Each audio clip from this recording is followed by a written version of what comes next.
मुझे नहीं लगता कि लोग वाकई समझते हैं कि हम बैक व्हेल कितनी नाकाबिल यकीन होती हैं।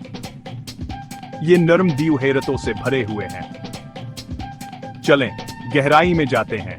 हम्पबी को हिलायक स्कोल बस जितनेल में भी हो सकती हैं और इनका वजन 86 टन तक हो सकता है।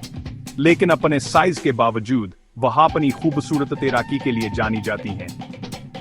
आप इन्हें अक्सर पानी से बाहर छलांग लगाते देखेंगे या अपनी मम्पट खते हुए देखेंगे, जिससे ऐसी लहरें बनती हैं जो मीलों तक गूंजती हैं।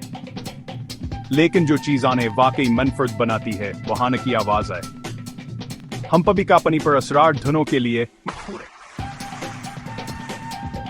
लंबी पेचीदनें जो मेलों तक समंदर में सफर करती हैं। साइंसदानों का ख्याल है कि ये गीतो हिल को बातचीत करने में मदद देते हैं, साथ ही तलाश करने में मदद देते हैं, या शायद सिर्फ खुद को जाहिर करने में मदद देते हैं, जैसे पानी के अंदर मौसीकार हों।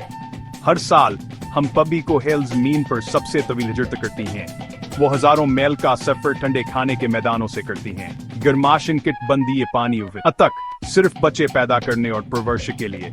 रास्ते में उन्हें जहाजों की आमद दूर रफ्त का सामना होता है, माहीगीरी के जाल का सामना होता है, आलूदगी जैसे खतरात का सामना होता है। लेकिन उम्मीद है आलमी तहफ़्फ़ुज़ की कोशिशों की बदौलत हम्पबी को हिल की आबादी आस्ता आस्ता बहाल हो रही है।